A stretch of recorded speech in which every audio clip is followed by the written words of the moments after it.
It is that time of the year where we celebrate the best movies of 2023. This is going to be my top 10 best movies of the year. We're going to get into it, but before we do, hit that subscribe button, hit that like button as well. It helps me. And here are some honorable mentions. First, we have Killers of the Flower Moon. I loved this movie. I really enjoyed it. Unfortunately, just out of my top 10. Just out. And yeah, I did enjoy this movie quite a lot. Another one, Napoleon. I actually enjoyed Napoleon quite a lot. I know some people didn't. For me, it just missed out as well. And Saw X. I absolutely love this Saw movie. I thought it was the best Saw movie so far, and I really enjoyed it, and it just missed out as well. So, without further ado, let's get into my top 10 best movies of the year. Number 10 is Ferrari. I really enjoyed this movie quite a lot. I thought Adam Driver's performance as Enzo Ferrari was absolutely spectacular. I love him, and I just think he's so good on screen, and when he is playing Enzo, you feel like he is Enzo. Bro, that Italian accent is so crisp. So good. I believed he was Italian the whole entire time. It was just absolutely phenomenal. The racing sequences, I absolutely love. There's this crash in this movie that is so insane. It rocks you to the core. How, like, just visually they do it. Like, they show you everything that happens. It's insane. I love the story of this, of Enzo, trying to not go bankrupt and trying to build this racing car that he has passion for. It was just absolutely spectacular. Penelope Cruz was fantastic as his wife. I loved her. There's this one scene that is just so beautifully done. And it was just this beautiful moment between wife and husband after a tragic event that has happened where they get all their emotions out. It was absolutely fantastic. Woodley, she is fantastic as well in here as well. I really enjoyed this. I thought the cinematography was great. Just Ferrari, to me, brilliant. Comes in at number 10. Number 9, Poor Things, starring Emma Stone. I enjoyed this film quite a lot. And it's not for the reason why you're thinking. This is actually a good story. And you know what? The character of Bella herself stands out brilliantly in this movie. You follow her progression from when you first meet her to the end, this self-discovery, her trying to discover who she is and what the world is about. It's this brilliant tale about someone discovering everything. It's just fantastic. Emma Stone is fantastic. She is going to get a nomination. Could she win it?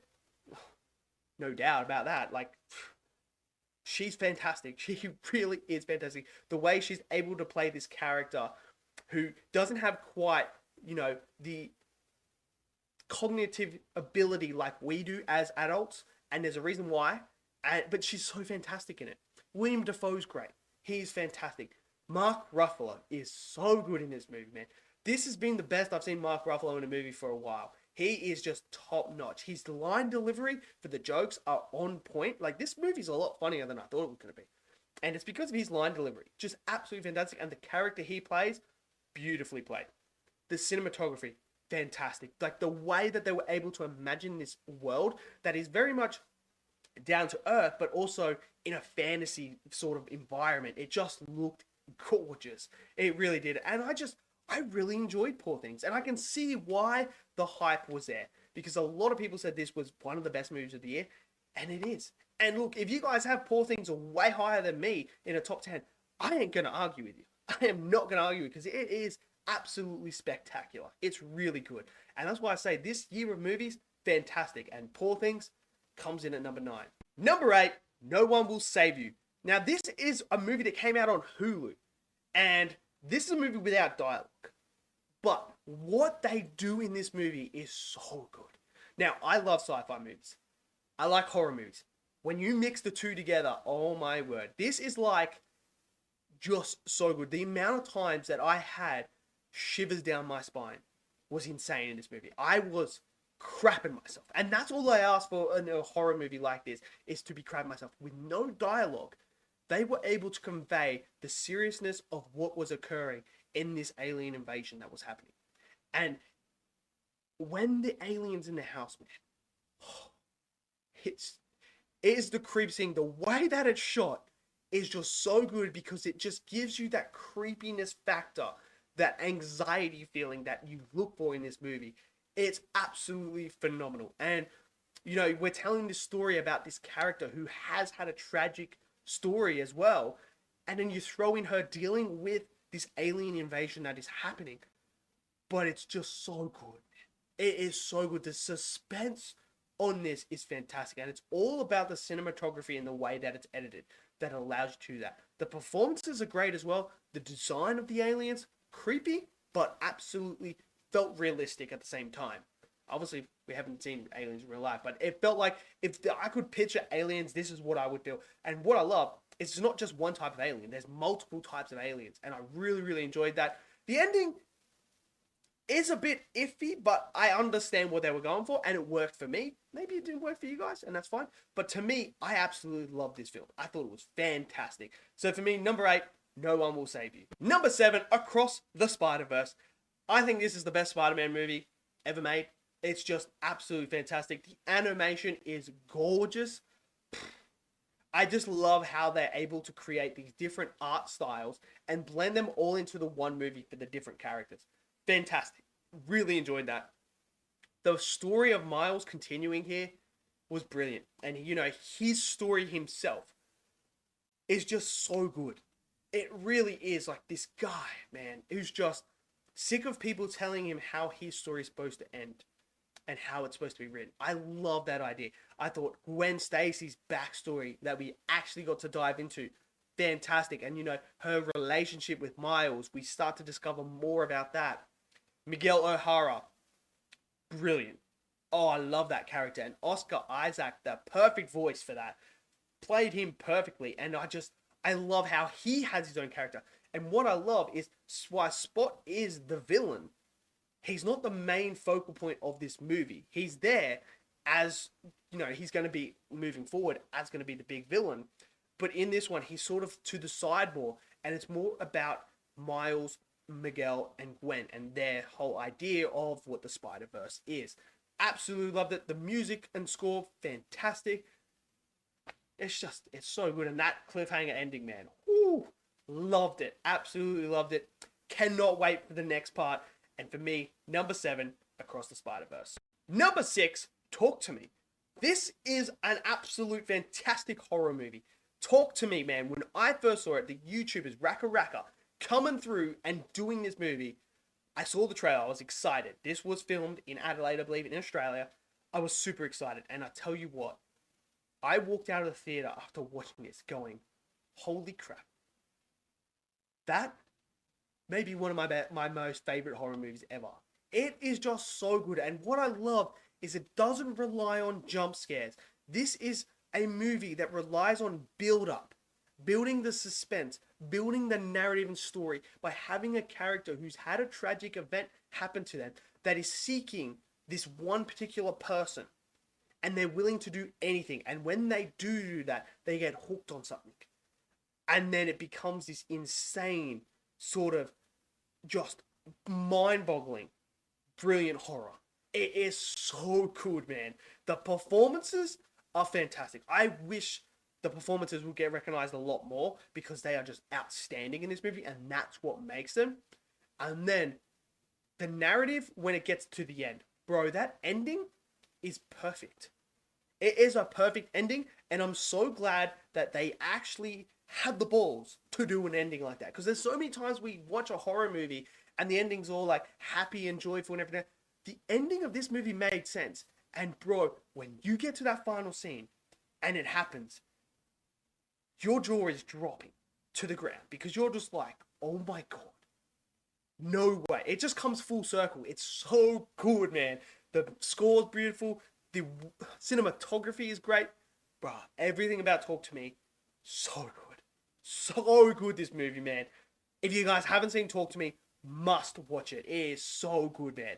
Absolutely love it. So for me, number 6, Talk to Me. Number 5, Godzilla -1. And who would have thought we would have got a Godzilla movie that is this good? It's just absolutely phenomenal. This deserves to be nominated for Best Picture. And you know what? If anyone has Godzilla -1 higher than me on their list, bro, I'm not going to argue with you at all. I am not. If this is your favorite movie and the best movie of the year to you guys, I will not argue with you. I believe this movie should be nominated for an Oscar. It is absolutely phenomenal. The way that they're able to do the human characters in this movie is just unbelievable.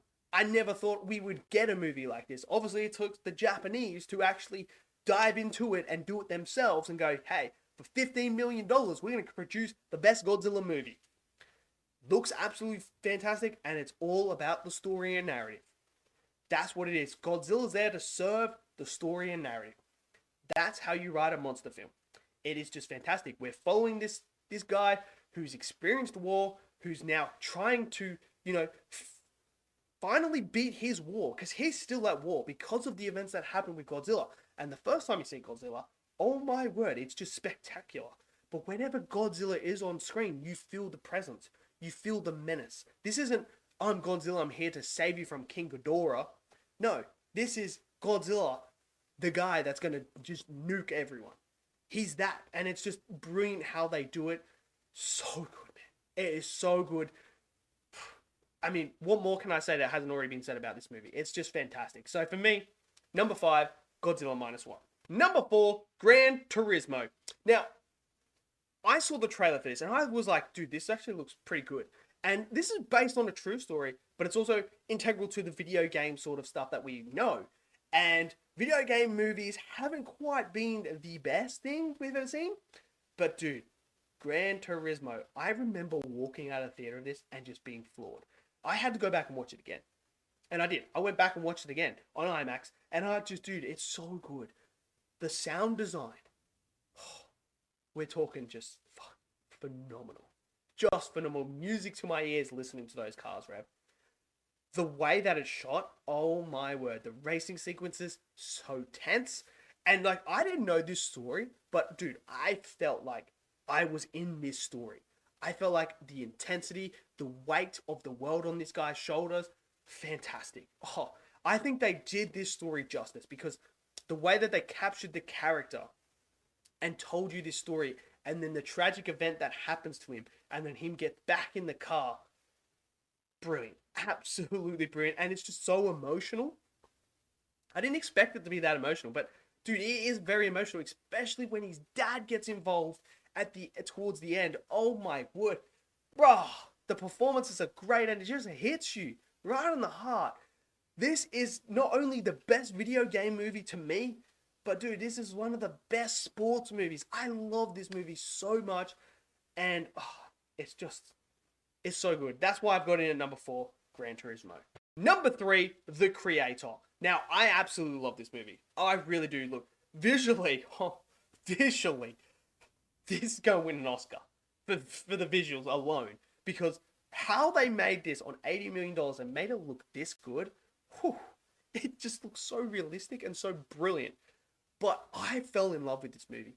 I love this. I'm a huge sci-fi guy, so this was right up my alley. When I watched the trailers, I was captivated. I was so excited. And obviously knowing that Edwards was doing it, I loved Rogue One as well, and I love his other movies. I was excited. I was really, really excited for this movie, and it delivered. The story is great. I really dug it. I also love the performance of Washington. I think he is phenomenal. And in this movie, he is brilliant. He just is so good. And the way that he's able to portray the emotion, just everything about it, top-notch performance. Absolutely fantastic. The Creator, to me, is a movie that deserved more. Deserved a lot more. It's just, I think it's absolutely stunning. I really do. I don't know if I'm in the minority or not, but I really enjoyed this movie quite a lot. Just had everything I was looking for. It really did. And the action sequences were great. And it wasn't just visual noise. It was action that actually had narrative purpose and emotional weight. It was just absolutely fantastic. So for me, number 3, The Creator. Number 2, The Iron Claw. Dude, this movie is just, I'm blown away how good this movie was. The trailers looked good. And I've always said Zac Efron is so underrated as an actor. I think he's absolutely brilliant. He just hasn't had those roles that actually reflect it and had been right for him. Well, this was the role. And this is the role that I think he deserved an Oscar nomination for, because he is so good as Kevin. This tragic story is just brought to life. Hits you emotionally every single time. It's just, oh, it's mesmerizing how good this is. The way that it's shot, the wrestling moments when you're watching the matches, you feel like you're in the arena watching it. You feel the weight of the world on these boys' shoulders. You feel the dad. You feel the aura of him. You feel how he's trying to live the dream through his kids by pushing them to the absolute breaking point. To the point where it's a tragic story. And then when you get to the final moments with Kevin, you just feel it. You have gone on this ride with Kevin this whole entire time. And when you get to that final scene, when he lets it all out, you let it all out. Like, that's just how good this movie is, man. It's so good. And I was this close to putting it number one. I was this close to putting it number one. So close. Maybe if I rewatched it again, I got another chance to watch again, it may go number one. That's how close it is to getting that number one spot. It's just brilliant. So for me, number two, The Iron Claw. Number one, Oppenheimer. I mean, I saw this movie like, what, five times in theaters or something like that this year. I love this movie. I really did. Obviously, Christopher Nolan's my favorite director. I love his movies. And this was one of my most anticipated movies of the year. And, dude, it delivered. Just, oh. That final scene alone in this movie sends shivers down my spine every time I watch it. Just the way that Nolan's able to create this atmosphere when you're watching this movie. There are moments where in the theater, no one's talking. It's just dead silent. And you feel the intensity of the scene. It's brilliant. The performances, man. Cillian Murphy, he should be up for an Oscar. Emily Blunt, up for an Oscar, brilliant. Robert Downey Jr., up for an Oscar, absolutely brilliant, man. Everything about Oppenheimer was brilliant. The visuals, absolutely fantastic. The sound design, top notch. The story itself brought to life.